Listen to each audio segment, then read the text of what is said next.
Estamos representando neste quadro degradê das cores. Nós começando embaixo de um pequeno margem preta ao branco, do branco ao preto e do preto ao verde escuro, depois e ficando mais claro, e do verde claro ao vermelho. Estaria representando a diferença de temperamentos que existe entre a raça humana. Nesta parte estaríamos representando o temperamento fleumático. Nesta parte estaríamos representando o temperamento melancólico. Nesta parte estaríamos representando o temperamento sanguíneo. E por último, o temperamento colérico. Você obrigatoriamente se localiza em uma posição dessa. Não tem como fugir.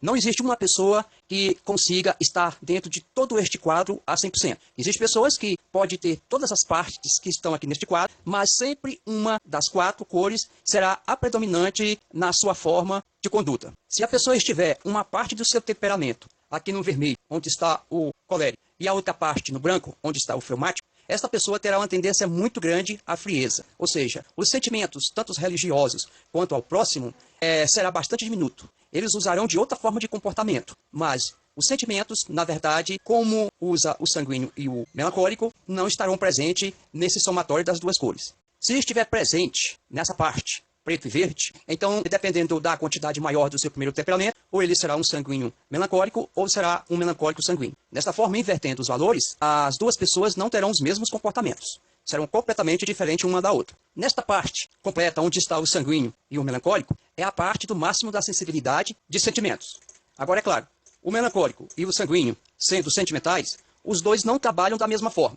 Por exemplo, o melancólico sentimental, ele é mais prudente na maneira de tomar suas decisões a praticar sentimentos ao próximo. Já o sanguíneo, ele já pratica mais da ingenuidade. O sanguíneo se destaca logo como líder e bastante animador no meio de grupos, e o melancólico se destaca mais na área da arte e dos inventos. Estes 2 temperamentos, o sanguíneo e o fleumático, são os mais temerosos, ou seja, os mais medrosos. Quem olha assim o sanguíneo, todo espontâneo, alegre, brincalhão, sorridente, para frente, pensa que ele é tão corajoso, mas não é verdade. Claro que os 2 se manifestam o medo de forma diferente. Nesta parte é onde estão os temperamentos introvertidos, os melancólicos e os fleumáticos. Agora, claro, cada um também tem um comportamento de introversão diferente um do outro.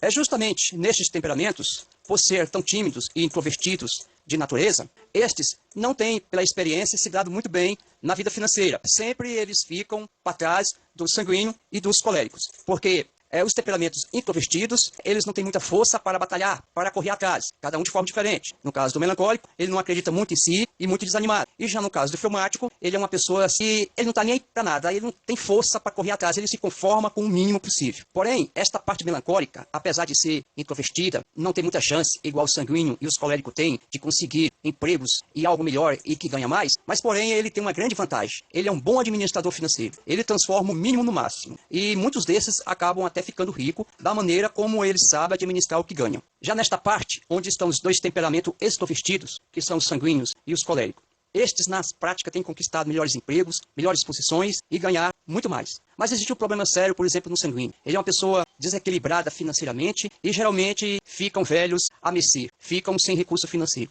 Já o colérico, por ser muito estourado, acaba terminando divorciando, arrumando problemas sérios com a família. Nas separações ele acaba perdendo grandes valores, acaba arrumando confusão com os empregados, com outras pessoas, acaba arrumando problema de justiça e são os que têm muita chance de cair em cadeia, de prisão. E o sanguíneo também, nessa parte de confusão, também tem conquistado bastante confusões, processos e até mesmo cadeia. Se você for um ser humano, você pode ter certeza, você não é melhor que ninguém. Apenas você é diferente. Você está em uma dessas posições, aqui dentro deste quadro. Então, desta forma, onde você estiver, nas partes positivas você vai ter vantagem e nas partes negativas vai ter desvantagem. E isto é em qualquer posição em que esteja localizado. Os temperamentos introvertidos são pacificadores, principalmente os fleumáticos. Eles apaziguam a tempestade, conseguem dividir, tirar a confusão entre os temperamentos mais afoitos, que seria o sanguíneo e o colérico. Se existir uma confusão entre temperamentos extrovertidos e se no meio estiver principalmente o fleumático, possivelmente vai acabar aquela confusão devido que o fleumático ele vai ser um apaziguador. Ele é um temperamento da paz. O temperamento sanguíneo, que também é um tipo de temperamento de líder, só que ele é diferente do colérico. Na verdade, ele usa mais do puxa-saquismo, da amizade falsa, se aproxima das pessoas grandes, ele conhece exatamente quem são as pessoas dentro de si, com toda a intenção de conquistar os seus ideais, de subir à frente. Por exemplo, vamos falar de religiosidade. Se em um campo tem um que está lá dirigindo, ele é um melancólico, ou um fleumático, que vai ser mais difícil ser, provavelmente ser mais um melancólico, ele vai ficar ali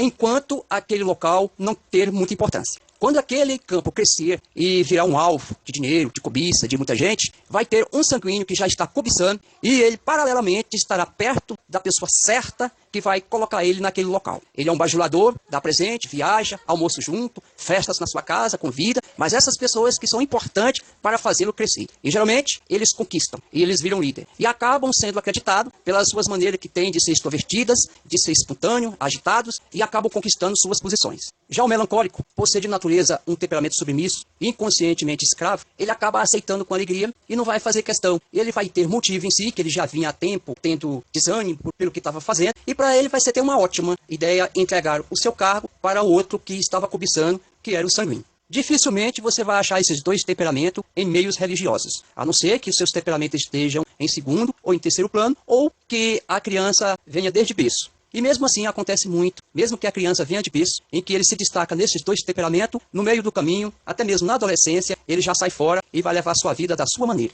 Esses dois temperamentos é o que tem mais tendência ao ateísmo. Não estou afirmando que ser um colérico e um fleumático automaticamente será ateu, mas onde terá uma grande tendência, porque os seus pensamentos já serão fluentes a isto, devido não existir neles tanta sensibilidade aos sentimentos. O colérico é um temperamento inquieto, impaciente, arrumador de confusão, questionador, aqui onde está o princípio do racismo e da discriminação. Qualquer uma pessoa que tenha esses temperamentos mais abaixo de sentimentos e o fleumático, mas que ele tenha em segundo ou em terceiro plano este temperamento colérico, com certeza ele terá uma tendência ao racismo e à discriminação. É por isso que você vê entre grupos nas redes sociais em que aparece um, dois implicando, cheio de detalhes, cheio de frescurite, você pode ter certeza, tem uma dessas misturas no meio. Na minha opinião, todas as pessoas deveriam ter um conhecimento básico de entender pessoas. Podemos resolver problemas de várias as formas. A pior maneira de resolver problemas é entrar em conflito, em confusão, ir para a justiça, chegar ao ponto de ofender fisicamente ou moralmente. Se for necessário e não ter jeito de conviver com certo tipo de pessoas, a melhor maneira que tem é o ignorar. É deixar ele para lá e viver uma vida tranquila, como se fosse um japonês que está do outro lado e você de cá. Apesar de que o melancólico é controlado pelo sanguíneo, mas este temperamento sanguíneo não consegue viver sem o melancólico. Pois é o melancólico que aponta e vê todos os problemas, ele tem uma visão de arte e de achar soluções para os problemas. E ele leva todas as soluções para imediato o sanguíneo. O sanguíneo, por outro lado, ele leva toda a fama para si. Ele nunca vai levar aquele que lhe deu a ideia, que levou à frente. Sempre ele é o melhor, sempre ele que é o bom, e sempre ele que faz, sempre que ele que é o tudo. E na verdade, ele realmente leva a fama. Ele fica lá em cima. E a parte melancólica, a inconsciente, nem percebe isso. Continua na sua, fazendo o seu trabalho de escravo inconsciente. Uma mistura do colérico com o melancólico, dependendo de qual seja o maior.